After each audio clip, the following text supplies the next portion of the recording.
সকলোকে স্বাগতম জনাইছোঁ। আজি আমাৰ মুখ্য কাৰ্যালয়ত অনুষ্ঠিত হোৱা এই সংবাদ মেললৈকে। আজি সংবাদ মেলত উপস্থিত আছে আমাৰ দলৰ ৰাজ্যসভাৰ সন্মানীয় সাংসদ সুস্মিতা ডাঙৰীয়ানী, লগতে আছে সংবাদ মাধ্যমৰ অধ্যক্ষ অভিজিৎ মজুমদাৰ, মই শিশিৰ কলিতা দলৰ সাধাৰণ সম্পাদক। এতিয়া সংবাদ মেলখন আগুৱাই নিবলৈ সন্মানীয় সাংসদ ডাঙৰীয়ানীক অনুৰোধ কৰিম।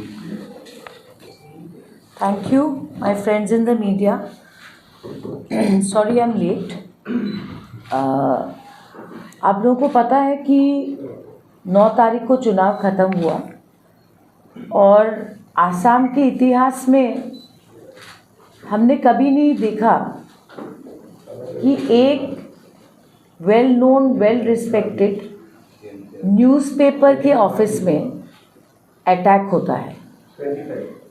हम आसाम प्रदेश तृणमूल कांग्रेस की तरफ से इसको बिल्कुल कंडेम करते हैं और मैं आसाम के मीडिया को ये कहना चाहती हूँ कि मैं नेशनल स्पोक्सपर्सन हूँ। मैं दिल्ली में नेशनल न्यूज़ में डिबेट करती हूँ, सब कुछ करती हूँ, पर जब से ये डबल इंजन का सरकार आया है आसाम में 10 साल से, मैंने कभी फील नहीं किया कि 1 या 2 चैनल छोड़ के आसाम का मीडिया हमेशा से न्यूट्रल है। कि ऐसे कई नेशनल न्यूज़ चैनल्स हैं, उनका डिबेट देखने से पूरा एंटी इंडिया अलायंस चलता है, एंटी ऑपोजिशन चलता है, पर एसएमईज मीडिया को मैं धन्यवाद करना चाहती हूँ, आपके प्रति आभार प्रकट करती हूँ कि आप लोगों ने 10 साल, जहाँ दिल्ली में मोदी सरकार है और यहाँ पर सोनोवाल जी और डॉक्टर हेमंत बिश्व शर्मा जी बीजेपी का सरकार चलाए हैं, ऐसा मीडिया ने हमेशा अपने आप को न्यूट्रली चलाया, 1 या 2 चैनल छोड़ के। देखिए, जो लोग पाकिस्तान की बुराई करते हैं, जो लोग ईरान की बुराई करते हैं, जो लोग अफ़गानिस्तान की बुराई करते हैं, क्यों करते हैं? क्योंकि वहाँ पर डेमोक्रेसी नहीं है, लोकतंत्र नहीं है। तो आज जो लोग बात बात पे पाकिस्तान की बुराई करते हैं, अफ़गानिस्तान की बुराई करते हैं, उसी भारतीय जनता पार्टी को मैं पूछना चाहती हूँ कि आप लोगों के रहते मीडिया हाउस या किसी मीडिया के ऑफिस में क्यों अटैक होगा और एक स्टेट के मुख्यमंत्री ओपन माइक में कह रहे हैं कि मैं जीत के आऊँगा तो मीडिया को मैं बताऊँगा कि क्या होता है, what is BJP government. This is unprecedented in a democracy like ours, right from my leader Mamata Banerjee, my National General Secretary Abhishek Banerjee, and all of us in Assam Pradesh Trinamool Congress, we condemn this. Second thing, हमने कभी नहीं देखा कि एक constitutional head जो मुख्यमंत्री है राज्य के, वो इस तरह का कैंपेन में, इस तरह का भाषा जो वो उपयोग किया है लास्ट 10-15 दिन में, इट इज़ अनबिलीवेबल। ये आसाम के लिए it is a matter of shame for Assam. The kind of language, the kind of tone, the kind of words the chief minister of Assam has used through out the campaign, ये आसाम में कभी नहीं हुआ। पहले भी हम चुनाव लड़े हैं। My father has been in politics for 40 years in Assam. I have been in politics for 30 years. We condemn the language, tone and tenor of Dr. Hemant Biswa Sharma. Last but not the least, जब code of conduct होता है that time law and order ECI के under आ जाता है, election commission के under law and order आ जाता है।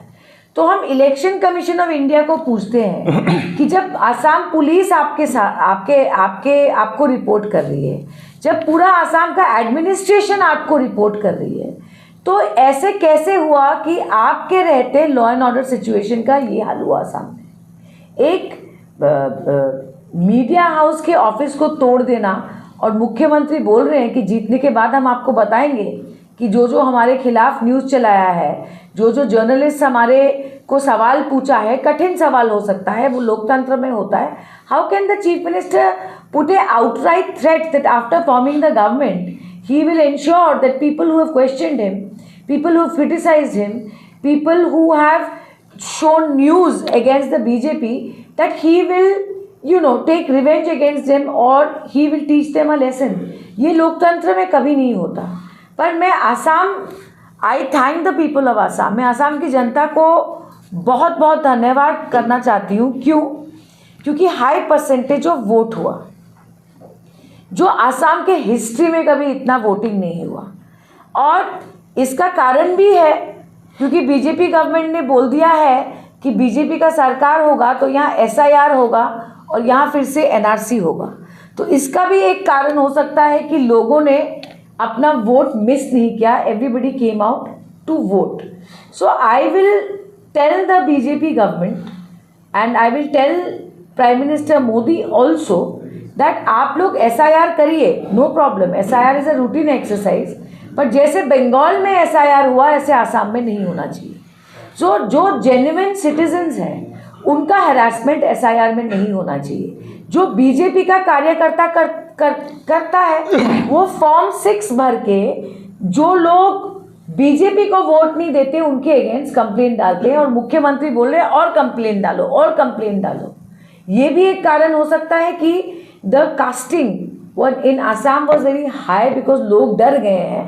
But I would like to tell the people of Assam from Trinamool Congress that when and if अगर एसआईआर होता है, अगर फिर से एनआरसी होता है, तो हम ये इंश्योर करेंगे जिस तरह से ममता दीदी ने बंगाल में इंश्योर किया कि जेन्युइन सिटीजन्स का हैरासमेंट हम आसाम में नहीं होने देंगे। One more important thing is हमारे मैनिफेस्टो में था कि नया एनआरसी क्यों होगा। जो एनआरसी 6 साल लगा, जो हजेला ने किया, जो सुप्रीम कोर्ट ने मॉनिटर किया, वो एनआरसी में अगर कोई प्रॉब्लम है तो उसको ठीक करिए। पर फिर से अगर 6 साल आसाम की जनता को कागज़ दिखाना है तो हमारी सारी ज़िंदगी तो कागज़ दिखाते दिखाते निकल जाएगा। और अगर आसाम अकार्ड को किसी ने तोड़ा है तो उसको बीजेपी ने तोड़ा है। So I want to thank the people of Assam who came out in huge numbers to vote, and it is a democratic exercise where people have participated. And I would also like to assure the people of Assam that we are not against SIR. Mamata Banerjee is not against SIR, but it should not be an SIR to harass the genuine citizen. And why should a new NRC happen when NRC has already happened over 6 years? Agar if there is some mistake in that NRC, when 19 lakh people were left out and rest were in the NRC list, that should be corrected and released. We are not against NRC, we are not against SIR in the state of Assam, but we want that genuine citizens should not be harassed. And मेरा ये मानना है कि ये high casting जो हुआ है, this shows the anti-incumbency of the government.